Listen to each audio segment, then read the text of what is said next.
He asked you to kneel, and you let him die looking up.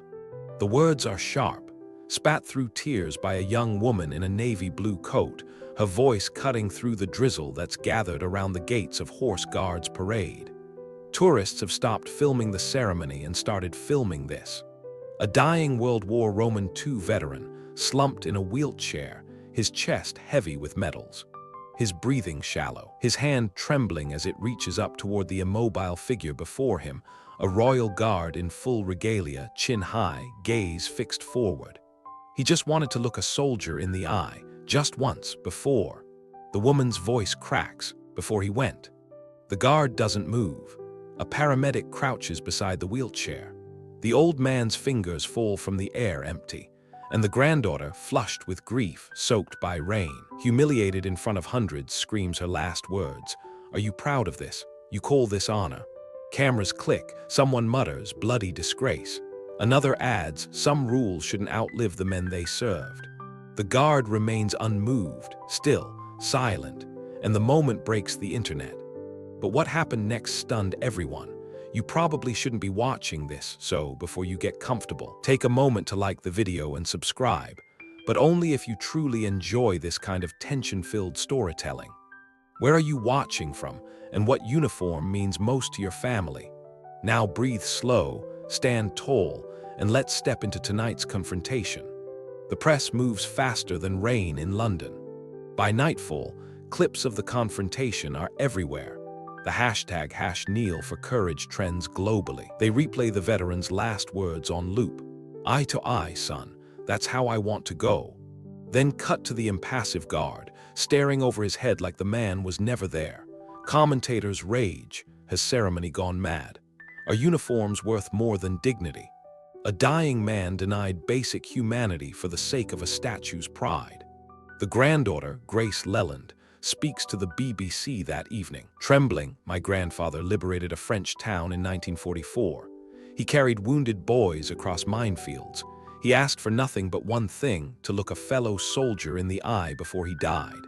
And he was ignored. I want answers." A former guardsman writes an op-ed titled, "This was not duty. This was cowardice." But somewhere between the noise and the fury, a few quiet details go missing. No one notices the flower tucked into the veteran's pocket, white heather, not common for July. No one questions the oddity of his whisper, just before collapsing, "Kept his post, good lad." No one wonders why the royal guard's jaw clenched just once, so tight his chin trembled. And no one asks why, when the crowd dispersed and the body taken, the guard remained at his station for 4 full hours past shift rotation. Unmoving, unblinking, wet to the bone. An American tourist later interviewed recalls, "I stayed behind. Something about him felt wrong, not like guilt, more like grief trying not to fall over." He wasn't wrong, because that night in the officers' quarters beneath the ceremonial halls and locked cabinets, a man dressed in civilian clothes makes a quiet phone call. No name given, no apology offered, just one line, "He came." And then silence. Back at the barracks, the guard peels off the wet tunic. His hands pause mid-button. The inside flap of the collar bears a faded name, written in pencil, Leland. It's not his name. His own hangs untouched on the coat hook. He places the red tunic gently back in its box, then kneels, not in public, not for cameras, alone, at the foot of a wooden locker, his spine stiff, his head bowed. Behind him, no applause, just the drip of rain from an old stone sill. They called him Corporal Alistair Kane once. Now is simply the one who didn't kneel. The tabloids spin theories. Some say he was a monarchist extremist. Others that he didn't hear the request, though anyone who's worn the bearskin hat knows better. Even under its shadow, the ears stay sharp. Grace Leland receives a private offer from the ministry, a formal apology, a medal ceremony in her grandfather's name, perhaps even a commemorative bench. She declines. "I don't want his name on wood. I want it in someone's mouth." She means the guard. But Corporal Kane hasn't spoken to the press, hasn't spoken to anyone really. She finds that fact more infuriating than the silence at the gate until a package arrives. Plain brown, no sender. Inside, a key, a black and white photo, and a page torn from an old field journal folded with care. The photo, 2 boys in uniform, barely 18, covered in mud, grinning like war was a game they hadn't lost yet. One of them is her grandfather, the other is Cain. The paper reads, France, November 1944, he made me promise one thing: if he ever called for me again, I was to hold position. No matter the rank, no matter the world. Don't salute me, don't follow me. Just stand tall and don't blink. At first, Grace doesn't believe it. Maybe it's a fake, an elaborate PR stunt. The photo could be doctored, the handwriting fabricated, but the key, she recognizes it. It's her grandfather's footlocker, long sealed, long ignored. She drives 4 hours that night to the old cottage her family hasn't visited in years. The basement still smells of tobacco and engine grease. The trunk opens with a slow, stubborn groan. Inside, medals, letters, a torn piece of a regiment flag, and one photograph kept in plastic, the same photo Cain sent. Same mud, same grin. Only now the back is signed. To Al. If you see me fall, remember, stand taller than I ever did. Grace stares at the words, not as a granddaughter, but as someone who's heard war in men's sleep. She whispers to no one. He wasn't ignoring him, he was obeying him. At dawn, she returns to London. No cameras this time, just the soft shuffle of her boots across gravel. Cain is back at his post, unmoving, unspeaking. Tourists buzz around like flies, phones out, giggling, throwing peace signs. Grace steps forward, not close enough to breach, but close enough to whisper. Her mission: to stand down, Corporal. Nothing, so she places the photo, laminated now, against the iron fence, right where her grandfather's hand had once reached. Then leaves without another word. A boy nearby watches the scene, maybe 10, bright red sneakers. He turns to his mum and says, "Why didn't the soldier hug her?" The mother kneels, zips his jacket, and murmurs, because not all salutes look like hugs. That evening, Corporal Cain doesn't eat with the others. He opens his locker, removes a second tunic one never worn. He smooths it flat and folds it deliberately. Then removes a watch from its pouch. It's not ticking, it hasn't for years, but he sets it anyway. Same time, same ritual. Just before midnight, he buttons the front of his civilian coat, checks his shoes, then sits at the foot of his bed. He does not cry, he does not pray, but he does something rare. He takes a breath that shakes on the way out. No one sees it, but somehow Grace does. There's an old saying among the Coldstream Guards: we stand for kings, but we kneel for no living man. But in 1944, amidst the burnt-out hedgerows of Normandy, Corporal Cain, then Private Cain, knelt more times than he stood. Knee in mud, shoulder beneath a comrade, once even on both knees, cradling a soldier whose chest no longer rose. His unit had taken heavy losses outside Keene. Of the 22 boys that crossed the orchard wall, only 6 walked back, and one of them was Thomas Leland, Grace's grandfather. Leland was the one who shouted orders when no officer remained, the one who patched wounds with a torn sleeve, the one who stopped a panicked retreat by planting himself in the middle of the road and screaming, "Stand your post or die facing the wrong direction." It was Leland who found Cain shaking behind a farmhouse door, and Leland who knelt beside him, handed him a cigarette and said, "This isn't cowardice. This is the part you carry home." Cain never forgot that. After the war, Leland left the army, married, had a daughter, opened a repair shop, buried his medals in a drawer, and refused to speak of the past. Cain, on the other hand, stayed in uniform, ceremonial guard, then palace protection. Then, after most had retired, he requested reinstatement, part-time, then full. Not because he needed the pay, not even for the discipline, but because of a promise. In 1969, Leland sent one last letter, written in a spidery, fading hand. "If I ever call again in any way, you know what to do. Don't kneel, don't flinch, don't even blink." It came with no explanation, and Cain never asked. Years passed. The world changed. Phones replaced letters. Applause replaced reverence. Tourists started treating the guards like novelty toys, waving, heckling, even poking. Cain remained unmoved. He was no longer protecting a monarch. He was keeping a promise, a final order, a strange one, perhaps even mad, but sacred all the same. When news reached him that a man named Thomas Leland had entered hospice, Cain did not panic. He simply polished his boots, sharpened his crease, and waited, because the order hadn't been revoked. And Cain was not the kind of man who rescinded loyalty just because time had passed. He assumed the old soldier would die privately. He never expected the wheelchair, the medals, the crowd. And when Leland raised his hand, that same shaking, calloused hand that once steadied his own, Kane felt everything in him scream to kneel, to clasp his friend's hand, to give him something. But he stood, because that was the order. He stood with the same spine that carried Leland from a ditch in '44. He stood with the same boots he wore on Remembrance Day. He stood even as Grace wept, even as strangers cursed him, even as the wind cut across the square like a blade of judgment. Because sometimes loyalty isn't loud. It doesn't defend itself. It doesn't win in headlines. It just endures. Back in the barracks, no one asks Kane what happened. They've learned not to. He's an old ghost in a red coat, respected but untouchable. But one younger guard, barely 20, lingers by the tea station. He clears his throat.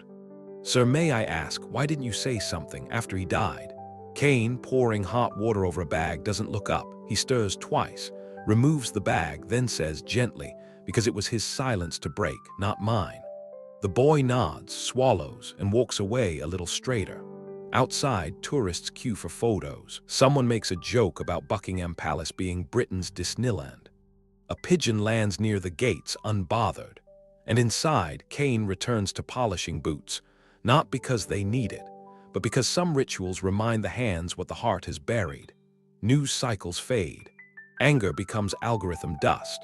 But among a certain generation, the ones with folded flags on mantles and photo frames no one dusts, the story lingers.